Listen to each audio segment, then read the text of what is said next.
I've already slept with him, Tyler, she whispered. The room spun. I stood there, holding her phone in my hand, the text messages still glowing on the screen. Last night was wild. Can't wait to do that again. Face blowing a kiss, from someone saved under the name Jill Jim. Not Jill. Jake. Jake Miller. Her co-worker. The guy she swore she couldn't stand. The guy I once shook hands with at a company dinner while she squeezed my thigh under the table. Now she stood in front of me, calm, unapologetic, smirking. Wearing my hoodie and saying, "You have only one option, an open marriage." Like this was a logical next step. Like I was supposed to thank her for betraying me. I couldn't speak. Couldn't even process it. The weight of the moment crushed my lungs, but she just kept talking. Amanda always did that, talked over silence so she didn't have to face it. "I didn't mean for it to happen," she said, walking to the kitchen like we were discussing weekend plans. "But it made me realize what we're missing. We're stuck, Tyler. You've gotten boring." That last word, boring, landed like a blade. Boring? I was the one who worked 10-hour shifts to pay for her art classes. The one who gave up poker nights with my friends so she didn't feel lonely. The one who picked up her mom from the hospital when she was too tired. And I'm boring? "You're lying," I said, though I already knew the truth. "I'm not," she replied softly. "But I don't regret it either." And then, she smiled. Not a sad, apologetic smile. No. A satisfied one. Like she had just confessed to ordering dessert before dinner. Like she had given me a gift. "I think an open marriage will fix things," she said. "We both explore. We bring back the spark." I could barely feel my hands. Rage had them shaking, but I kept them at my sides. My whole body told me to yell, to break something, to shatter the plate she just placed in the sink. But I didn't. Instead, I looked her dead in the eye and said, "You want spark?" She raised her eyebrows, smug and curious. "I've got a spark for you," I whispered. "It's called a damn lawyer." Her face dropped. Just like that, smirk gone, replaced by that twitch in her cheek she gets when she doesn't know what to say. Amanda wasn't used to me standing up for myself. She was used to emotional pleading, soft-spoken forgiveness. Not this. "You're really gonna throw everything away over one mistake?" she asked. "One mistake?" I held the phone up between us. "Jake said you did it 3 times in one night. That's not a mistake. That's a marathon." Silence. She blinked. I walked to the door. "Where are you going?" she asked, her voice suddenly higher. "To do what I should have done the moment you started lying," I replied. She didn't follow. She just stood there, barefoot on our kitchen tiles, watching the man she thought would never leave finally make his first move. But she had no idea what was coming next. Because I wasn't just leaving. I was about to expose everything. The moment I stepped outside, cold air slapped my face like a reality check. I stood on the porch of the house I paid for, the one Amanda decorated with Pinterest dreams and fake smiles, trying to figure out how the hell I missed all the signs. But in truth, I didn't. I chose not to see them. And now, they were all flashing in my mind like warning lights. The text messages were just the final nail. The first clue? It happened 3 weeks ago. Amanda started going out on self-care nights. Yeah. That's what she called them. I'm going to the spa with Casey, or yoga and wine with the girls. But every time she came back, her perfume had that unfamiliar cologne scent mixed in. Her hair would be damp, not like post-shower, but like she'd tried to wash something off quickly. And once, she forgot to wear her wedding ring back. I asked her about it that night. She laughed. Said, "Oh, babe, you're so suspicious." I was exfoliating. Didn't want to lose it down the drain. That's how she did it, gaslight me in small doses. Made me feel like I was crazy for even thinking something was off. But I'm not crazy. I just didn't want to believe my wife was a liar. The real twist? Jake wasn't the only one. After I walked out, I drove to my brother Nathan's place. He's the one person who's always had my back, no drama, no fake sympathy. Just brutal honesty. He opened the door, saw my face, and didn't even ask. Just poured a drink. "You look like you saw a ghost," he said. "Worse," I replied. "I saw the real Amanda." I told him everything. The messages. The open marriage speech. The smirk. He didn't say much. Just nodded like he'd been expecting it. "What?" I asked. "You knew something?" Nathan hesitated. "Not for sure, but I saw her once. At that rooftop bar on 5th. She was with some guy. Not Jake. Tall, bald. Tatted up arms. They weren't just having drinks, man." My stomach dropped. "Why didn't you tell me?" "I wasn't sure. And you were so into your own world with work. I thought if I said something and I was wrong." "You weren't," I snapped. "You weren't wrong." That night I didn't sleep. I went back home at 3 a.m., not to make peace, but to hunt. I dug through Amanda's drawers, her gym bag, her laptop. And there it was, tucked in the back of her sock drawer. A second phone. Cheap burner model. Probably bought with cash. Locked, of course, but I recognized the wallpaper, a beach photo. Not one we'd taken together. When I confronted her about it in the morning, she didn't even bother pretending anymore. "So what?" she said, leaning against the kitchen counter like it was just another Tuesday. "You went through my stuff? That's a bigger violation than anything I've done." I laughed. Actually laughed.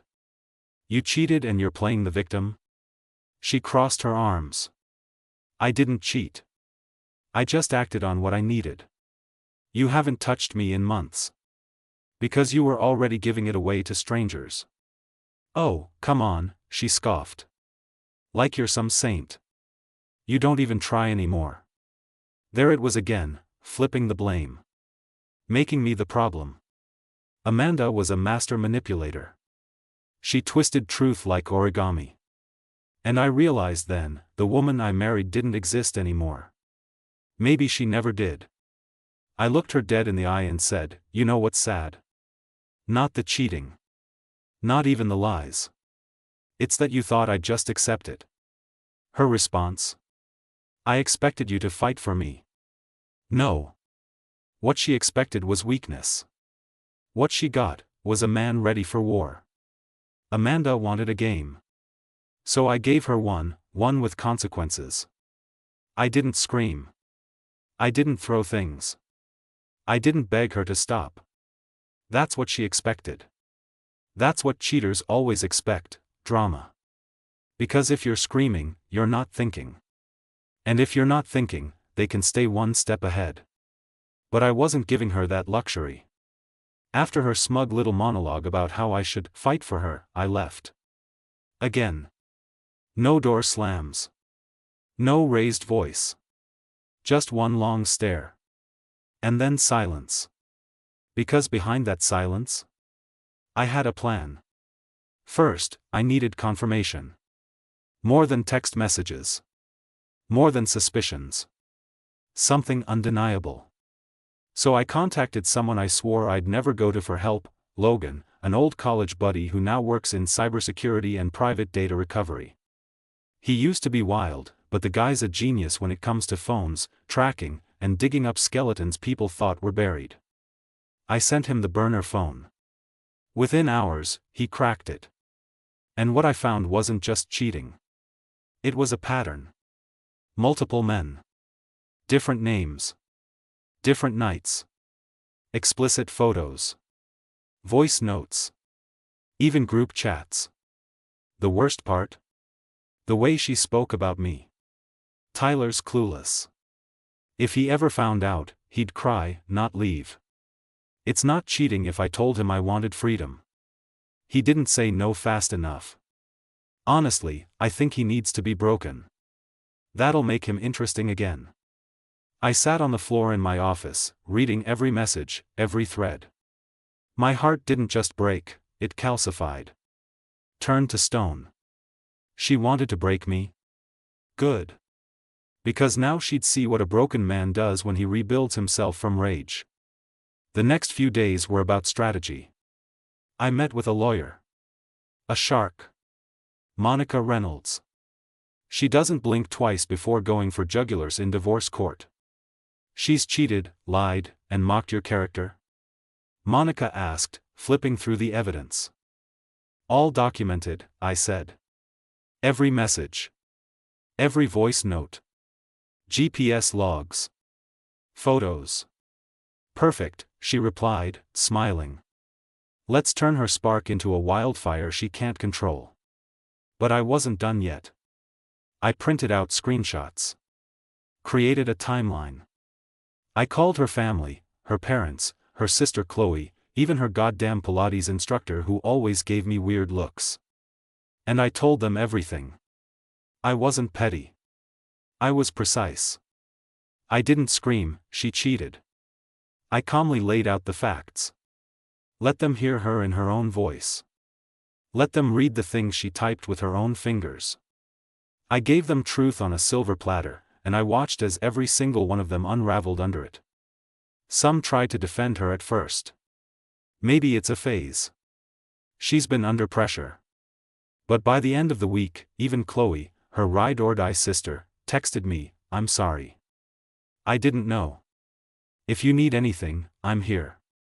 Amanda still didn't know what was coming. She thought I was sulking somewhere. That I'd return, tail between my legs, offering some pitiful compromise to keep our marriage alive. Instead, on Sunday morning, I served her the divorce papers. She opened them while sipping her coffee. No makeup. Just a bathrobe and that same stupid phone in her hand, probably texting one of her flavor of the week boy toys. Her face went white. Not dramatic. Not fake tears. Just shock. Real, raw, ugly surprise. "You're serious?" she muttered. "Dead serious," I said. "Oh, and check your email. Everyone knows." She grabbed her phone. Opened it. Clicked. Scrolled. That moment? That was the first time I saw her truly scared. Not because she lost me. But because she lost her reputation. Because Amanda didn't care about love. She cared about image. And I just shattered hers into dust. The moment Amanda realized her mask had cracked in front of everyone, she changed tactics. Like flipping a switch, she went from cocky and dismissive to wounded and apologetic. But not real apology, no, just performance. She wasn't sorry for what she did. She was sorry people knew. "You didn't have to involve my family," she snapped after reading the email I sent with all the evidence. That was low, Tyler. I just looked at her and replied, "Not as low as screwing Jake in our bed while I was at work paying for your phone bill." She opened her mouth to argue, but nothing came out. Because it was true. And we both knew it. Amanda spent the next few days trying to rewrite the narrative. She texted her mom some sob story about me being controlling. Claimed I invaded her privacy and overreacted. I knew she was throwing spaghetti lies at the wall hoping something would stick. But her problem was, I had receipts. Cold, brutal receipts. No one was buying her version anymore. Her mom even called me, voice shaking, to apologize. I'm ashamed of her, Tyler. Truly. And that's when Amanda started unraveling. First came the fake tears. She cornered me in the hallway one night after I came home from grabbing more of my stuff. She was wearing lingerie, the same kind I found in one of her burner phone photos sent to another guy. "I miss us," she whispered, her voice low, fake soft. "Can't we just reset? Start over?" I stepped back. Reset? You don't get to hit a reset button after torching the whole house down. She bit her lip, eyes glassy. "I didn't mean for it to get this far." "You mean you didn't mean for me to find out?" And then came the rage. When she saw the manipulation wasn't working, Amanda switched again. The seduction failed. Sympathy failed. So she turned venomous. "I gave you everything," she hissed. "You were nothing before me." That made me laugh. "You gave me everything?" "Sweetheart, I was everything. I gave you a life you didn't deserve. And you spat on it. You're acting like some perfect victim," she snapped. "Like you've never done anything wrong." "I didn't cheat," I said. "I didn't lie. I didn't pretend to be something I wasn't while sneaking around behind your back." She tried to slap me. I caught her wrist mid-air. Not hard, not violent. Just stopped her. "Don't. You're not going to twist this into me being the bad guy. Not this time." I let go. She backed away, breathing heavily, eyes wild. I realized then, this wasn't someone who made a mistake. This was someone who enjoyed the power she thought she had. Someone who loved the thrill of having control, of watching people bend under her chaos. And now that control was gone. After that night, I moved out completely. I cut off contact. Blocked her on everything. Changed my number.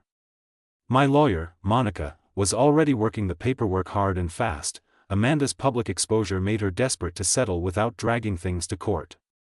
But I wasn't going to let her off easy. We had joint finances. Joint assets. Joint secrets. And I was going to use every one of them. The next time Amanda reached out, it wasn't through text or phone. It was through Jake. He showed up at my workplace. Wearing sunglasses. Jaw still a little swollen from whatever bar fight he'd gotten into recently. "You humiliated her," he said, teeth gritted. I didn't even blink. "And you stuck your junk in a married woman. Seems fair." Jake puffed his chest like he was going to do something. But I didn't flinch. I just leaned in and whispered, "Next time you show up here, I'll release the videos. You might want to tell Amanda that." He froze. Because yeah, I had videos too. Surveillance. Private investigator footage. Hotel entry logs. Everything. Amanda wanted war. Now she was drowning in it. By the end of the second week, Amanda's life was falling apart, and I hadn't even pulled my final card yet. Her company caught wind of everything. That part wasn't even my doing. Turns out one of the guys she had been messaging wasn't just someone she flirted with. He was a client. A married client. When his wife found out, she marched straight into Amanda's office with screenshots in hand and a fury I wouldn't wish on my worst enemy. Amanda was suspended. Pending internal review, they said. Translation, she was done. I could have stopped there. I could have let her lay in the mess she made. But Amanda didn't just betray me, she humiliated me. Thought she'd turned me into some pathetic doormat. So no, I wasn't going to let her crawl away and rebuild her life in peace. It was time to finish what she started. While she tried to do damage control, I posted the truth online, no names, no faces, just facts. A man betrayed by his wife, used, lied to, mocked. I told our story like a cautionary tale. It blew up fast. Shared. Liked. Commented on by people who had lived it. People who got it. One of Amanda's friends messaged me anonymously. She's losing it. Crying every day. Blames everyone but herself. Good. Let her taste the helplessness she forced down my throat for months. Still, Amanda didn't stop trying to spin the story. I heard from mutuals that she was telling people I had emotionally checked out years ago. That I drove her to seek passion elsewhere. That the open marriage thing was a mutual agreement. The lies rolled off her tongue like she'd rehearsed them. So I dropped the last bomb. See, remember that group chat I found on the burner phone? The one with her and 2 other women she called her empowerment circle? Yeah. I printed those. Page by page. Dozens of messages where they bragged about using men, cheating, lying, manipulating. All in the name of freedom. One message from Amanda stood out. Tyler's sweet, but he's weak. He worships me. I could tell him I slept with a guy in his car and he'd still beg me to stay. So I printed that one big. Framed it. And left it on the kitchen counter of our old home the morning I officially signed over my half to sell. No note. Just the truth. Later that day, she messaged me from a new number. I knew it was her.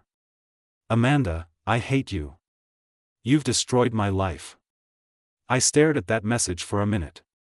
Then typed back. Me, no. You destroyed your own life. I just stopped protecting you from the consequences. She didn't reply. She didn't need to. Because it was over. Or so I thought. That night, as I was getting ready to crash at Nathan's place again, there was a knock at the door. Not a loud one. Just soft enough to be unsettling. I opened it, and there she was. Amanda.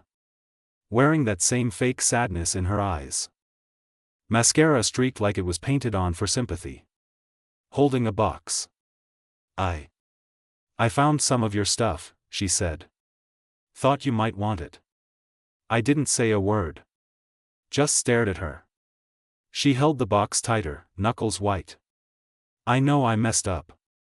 But can we at least talk? I stepped aside. Not to let her in, but to slam the door in her face. I'd done enough talking. Now, she could sit with the silence. Amanda wasn't used to being ignored. That was her real addiction, not the affairs, not the games, but the control. And now that I wasn't reacting, wasn't breaking, wasn't crawling back with a "maybe we can talk," she started losing her grip faster than ever. After I slammed that door in her face, I thought that was the end of it. But Amanda doesn't accept endings unless she writes them. And the moment I refused to play along with her drama anymore, she went off script. 3 days later, she showed up at my gym. I was mid-set on incline bench, trying to focus on myself again, on reclaiming some strength, mental, physical, emotional. I had headphones in, a hoodie on, head down. And then, through the mirror, I saw her reflection. Just standing there. Watching. I ripped the earbuds out. What the hell are you doing here? She took a step forward, holding a water bottle and a smile so fake it could have been plastic. I just wanted to talk. That's not illegal, is it? I stood up, chest still burning from the reps. Yeah, Amanda. It kind of is. It's called harassment. She rolled her eyes. God, Tyler. Stop being so dramatic. I just thought. I don't know. Maybe we could start over. Just lunch. You don't even have to say anything. I'll talk. I actually laughed. Loud enough that a couple of people turned their heads. You want me to sit across from you while you explain why sleeping with 3 guys behind my back was somehow my fault again? I never said it was your fault, she snapped. But you weren't present. You weren't the same man I married. No, I said calmly. I was better. You just got bored. And you destroyed the one person who actually gave a damn about you. She went quiet. And that's when I saw the cracks. The smeared makeup. The fidgeting fingers. Amanda wasn't okay. And she wanted me to fix it. The same way I always had before, by being her emotional punching bag. Her therapist. Her safe place after she blew up her own life. But I was done being her soft landing. I walked away mid-sentence. She followed me to the parking lot, voice getting sharper. So that's it? You just get to move on. Just pretend none of it happened? I turned and faced her. No, Amanda. I don't pretend. I remember everything. And that's exactly why I'm moving on. She didn't follow after that. But that night, she tried again, from another number. Amanda, I think I'm depressed. I can't eat. I can't sleep. I can't breathe without thinking of you. I stared at that message for a long time. Not because I was tempted, but because I finally understood something. She didn't miss me. She missed the version of me that tolerated her bull's tea. And now that he was gone, she had no one left to manipulate. I didn't reply. But what I did do was post a photo. A picture of me with my brother and a few friends at a cookout, smiling. Genuinely smiling. A fresh haircut. A new watch. A caption that said, "Sometimes peace starts the moment you stop explaining yourself to people committed to misunderstanding you." It wasn't for Amanda. It was for me. Still, I know she saw it. And I know it killed her. Because the next morning, she called Nathan. She was crying. Begging. Told him she just wanted to be heard. Said she felt like she was watching a ghost walk away with her soul. But I wasn't a ghost. I was finally alive again. And Amanda? She was the one who buried herself. When Amanda realized she couldn't break me with tears, pity, guilt, or threats, she tried the last thing left in her arsenal, nostalgia. And like everything else with her, it came dressed in lies, dipped in manipulation, and tied up with a bow of fake sincerity. She sent me a handwritten letter. Delivered to my brother Nathan's house, where I was still staying while the divorce finalized. On the outside, it looked harmless. My name in that familiar, elegant handwriting. No threats. No drama. Just, quiet. And that made me cautious. Amanda didn't do quiet unless it was calculated. I opened it. The first line? "Tyler, I've been thinking about the day we met." I almost threw it out right then. But I kept reading, not because I cared, but because I wanted to know just how far she was willing to stretch the truth. She wrote about the first date. The trip to Seattle. Our wedding dance. She brought up old songs, old movies, even the way I used to make her coffee. At the end, she asked for one last talk, for closure, she wrote. Closure? No. What she wanted was access. To check if any part of me still flinched when she said, "I love you." To see if she could sneak her way back into my head, even for 5 minutes. But I wasn't that man anymore. Still, something about that letter made me pause. Not because I believed her. But because I wanted to finish this. Properly. No open ends. No what-ifs. No second chances. So I told her I'd meet her. One time. Neutral ground. We met at a small park downtown. Crowded enough that she couldn't cause a scene. Public enough that her usual venom would have to stay bottled. She showed up late, of course. Hair curled. Dress tight. Smile painted. "Hi," she said softly. I didn't respond. She sat down across from me on the bench, crossed her legs, and looked around like we were on a date. Like we were two people trying again. "You look good," she said. I stayed silent. She sighed. "I know I messed up, Tyler. I know I ruined everything. But I swear, if I could take it back." "You can't," I cut in. She blinked, caught off guard. "I didn't come here for you to apologize. I came here to give you closure. Because the next time you try to contact me, I'll file a restraining order." Her lips parted, shocked. "Tyler. You don't get to come back just because you're uncomfortable with the silence you created." "I lost everything," she whispered. "My job, my friends, my family barely speaks to me." "Good," I said. "That's what consequences feel like." Tears welled up. "You really hate me that much?" "No," I replied. "I don't hate you at all. I just finally love myself more than I ever loved you." And with that, I stood up. She reached for my arm. "Wait, please. Can't we at least stay friends?" I pulled my arm away.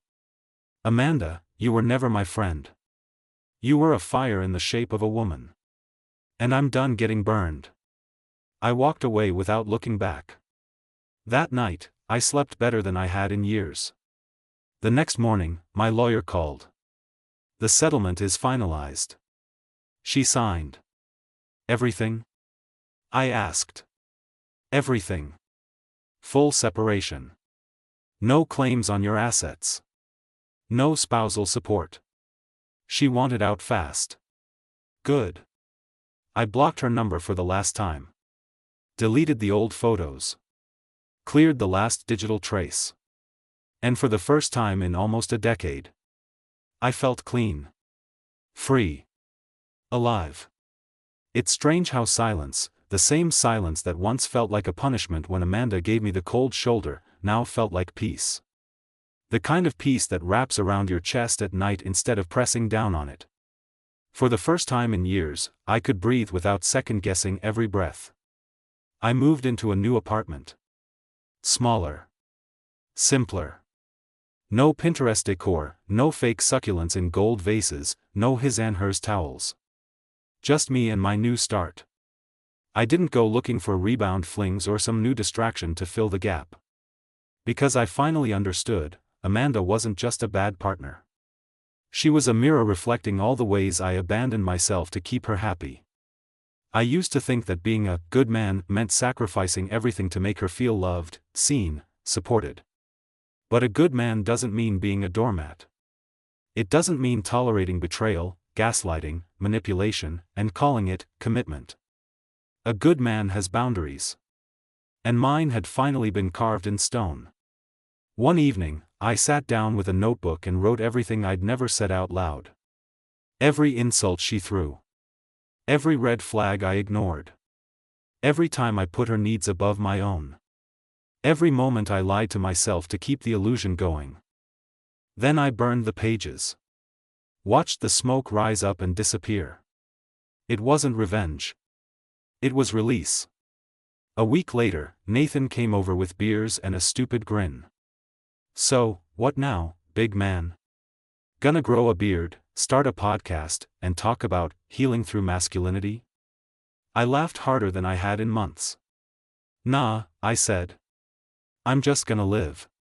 Because that's what it was always about. Not getting even. Not proving a point. Just getting free. And I finally was. But if there's one thing I'd tell any man reading this, any guy who suspects, who feels that gut punch twist in his chest but tells himself, she'd never do that to me, listen carefully. If something feels off, it probably is. Don't ignore the patterns. Don't swallow your instincts. Don't let anyone, especially the person who claims to love you, convince you that loyalty means self-destruction. You don't need proof to start asking questions. You don't need evidence to start drawing lines. You don't need betrayal to justify self-respect. And if she cheats, lies, manipulates, don't waste months trying to fix someone who was never broken, just cruel. Walk. Even if it hurts. Especially if it hurts. Because the pain is proof you're still human. And what comes after is worth it. Trust me. I got my life back. I started working out not to impress her, but to rebuild myself. I traveled to places I always said we'd visit one day. I got back into photography, something she once called a waste of time. I started laughing again, not the polite kind I used to do to avoid fights, but the real, ugly, belly kind. And when I look in the mirror now, I finally see someone I respect.